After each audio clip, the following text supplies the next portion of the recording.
I'm Erik Johnson, a veterinarian from Marietta, Georgia. I'm going to bring you a brief talk from the car regarding test kits and a subject that I find interesting. Traffic right now is fairly shit-tastic, so I'm going awful slow and I have a minute. So, test kits is water testing is very important in the management of any fish health situation, because when your fish are sick, you don't know whether it's a parasite or water quality.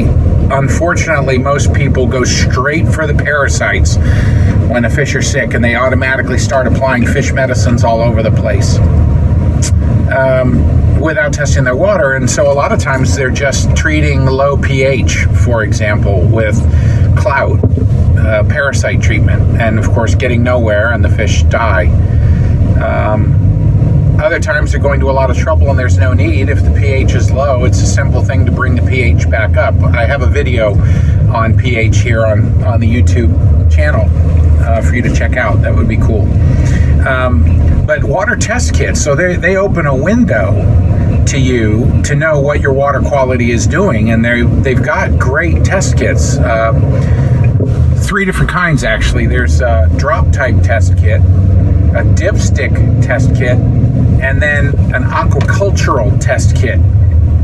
And I'll explain the difference. The aquacultural test kit gives you values, measurements of the ammonia, nitrite, nitrate, pH, and all that other stuff to an accuracy within tenths of points. Very, very accurate for field studies looking for small deviations throughout the day of certain compounds and chemicals. The test kits usually involve 2 or 3 reagents, sometimes pieces of little blot paper. I mean, they're pretty involved. A test kit like that, for example, is a HACH, Aquacultural Test Kit. It's a HACH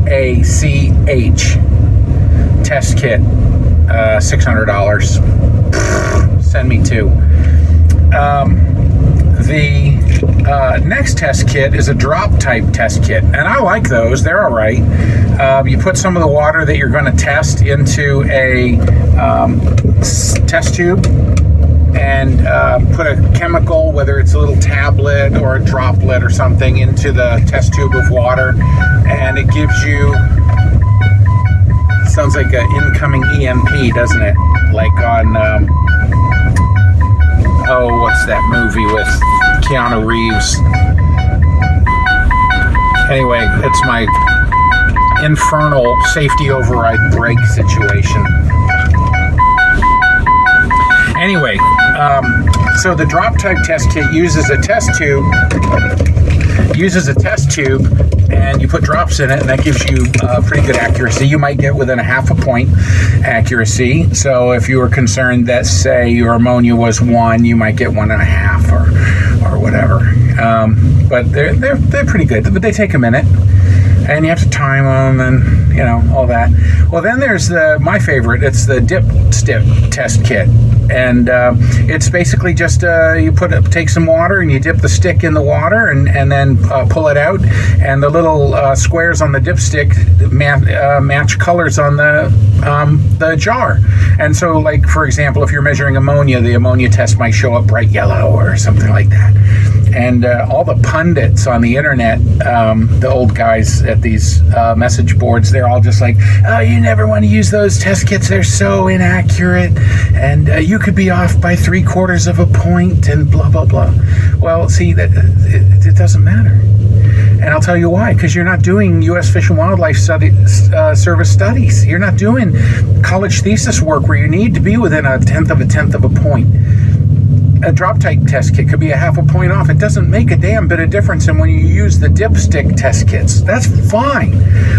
Do you know why? Because if your pH is low, it doesn't matter if it's 5.5 or 6. It doesn't matter if it's 6.5. If you've got koi and goldfish at pH of 6, 6.5, 5.5, it doesn't matter. They're going to be hurting. So it doesn't, you know what I'm saying? Like, so the pH is, if the pH, basically, you just don't want it to be acid. You'd rather have it be alkaline or close to neutral, and you're good. Ammonia test kits, for example, the ammonia dipstick test. If it's showing a positive, you've got something to do.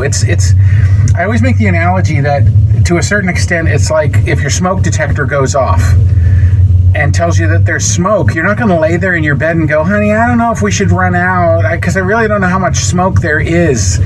So if you're doing an ammonia test kit, and it's ammonia dip test, and it's very quick and easy and inexpensive, and you get a positive, it doesn't matter if it's a 1 or a 2, you've got some water changes to do. It's the same thing with the nitrites. Nitrites being measured on a 10th scale. But if you're starting to get nitrites at 0.1, 0.2, 0.3, it kind of doesn't matter. You've got water changes and management of your filtration and biofilter to do. Nitrates, another chemical that builds up in the water, and I've got videos on each of these. Nitrate levels over 80 matter. So if the dipstick tells you you've got 60, you're good. And if it misread and it was 80, that's still good. If you're over 80, a lot of times you're not just over 80, you're usually around 100 and something. And when you get into those numbers, you got to get your live plant action going on. You've got to get water changes and start maybe reducing your feeding a little bit, jack up your oxygen levels to give the beneficial bacteria a chance, and grow some algae. So, okay, the long and the short of this video regarding test kits. There are aquacultural test kits that are very, very expensive and provide you with a level of accuracy that you guys at home are not going to need. Then there's the drop type test kits, which are perfectly fine. They just take extra steps. You got glass test tubes that you could break. They take an extra step, and their accuracy is pretty good. And then there's my quick test, the ones I use for most hobbyist applications, and that's a dip test, where you just take a dipstick, dip it in the water, and look at the result. Compare it and color it to the jar that they came out of. And so those are the 3 kinds of test kits, and I'm just challenging the need for so much accuracy that these purists and old fellas on these message boards get so excited about this accuracy, when really all you're looking for on the ammonia test kit, pH and nitrate, is kind of a positive or negative, a yay or nay as to whether or not you've got work to do on your water quality. So the take home from this basically is, when you're testing your water, go ahead and use dip test kits. Tetra makes a good one. That's the one I use.